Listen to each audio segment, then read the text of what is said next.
Hey, welcome back to my shop. I'm Tim Eggers here at my shop, Highwheel Woodworks. One of the questions I get oftentimes being a woodworking instructor and being in a position of leadership with the Fredericksburg Area Woodworkers Guild is, Tim, how do I value or price the things that I make? Always a challenge for everybody.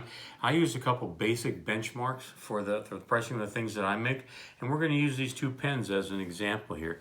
This is your typical Wall Street 2 pen kit with just an American black walnut body on it. If you look at the cost of the materials, there's probably $10 for the kit itself and maybe $1 for the wood itself. So I got about $11 in it. I like to take as a minimum 2.5 times what my materials cost is and add that to the materials cost and end up with a minimum price. In that case, if this is a $10 worth of materials, I'd have 2.5 times that, or $25 in making it, so that's $35. The market supports a little bit of that, so I typically will sell this pen for about $60.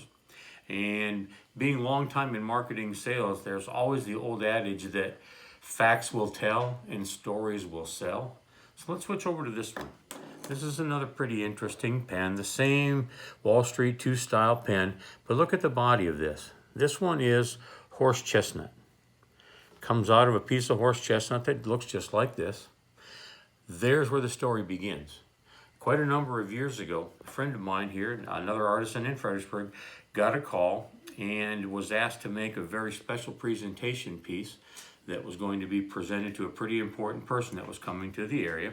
And he called me and asked me if I would be a part of the process. So my friend Bill made a pen very similar to this, and I took a piece of the horse chestnut that matched it and I made a presentation box for it. So it's kind of interesting because he called me on a Wednesday afternoon. We got together Thursday morning, went out there and cut the pieces of wood, did all the work all day through Friday into Saturday, had to go deliver the pieces on Saturday morning. And while I was gone, I was only gone from the house for about an hour. I get back and there's a number on my telephone answering machine that says, "Tim, call me at this number." So I recognized that as a Washington, D.C. phone number. So I called it back and the gentleman on the other end of the phone says, "White House Security."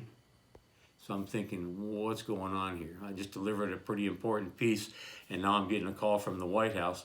And it turns out it was a guy that I knew, had known for a long time. He had gotten a job in White House security, and he was calling to ask if I'd like to come up and take one of those real good employee behind-the-scenes tour of the White House and the grounds. So we took the family up there, got vetted, and all went up a couple weeks later. Got a fantastic tour of the White House. Didn't get into the Oval Office, but got to stand right at the door to the Oval Office. Went across the hall to where the cabinet meets and got to sit in the one of the chairs at the conference table where the cabinet meets. Got the great tour and all this kind of stuff. It was a pretty neat thing to do.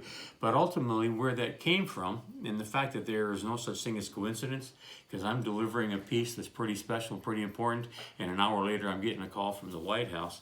It turns out that my buddy Bill had been asked to make something very special that was uniquely tied to Fredericksburg as a presentation gift for President George Bush. So he called me and I got to make a pen box while he made the pen.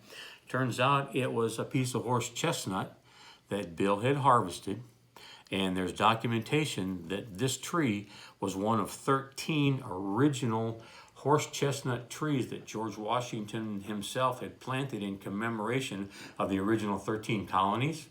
And he planted them between his mother's house and his sister's house. So when Mom was walking back and forth between the two, she could walk in the shade.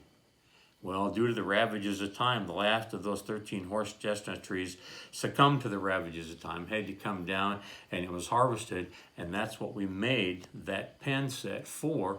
And that pen set and box was ultimately presented to George Bush, President of the United States. The cool thing about it is the 43rd president of our country received a handcrafted gift set that was made from a tree that was planted by President number 1. All documented. With that story in mind, does it not make this pen a little more valuable? This same piece of horse chestnut, here and here, are remnants of the pieces that we made those pen and box sets for the president. So now this pen with that story is worth a whole heck of a lot more, isn't it? So always remember, The facts will tell and the stories will sell. Now this pen's worth a whole lot more than this $60 pen. I probably get $200 for this pen now, that it has an incredible story on it. So always be mindful that the facts of what you're making will tell about it. The story about what you're making will sell it.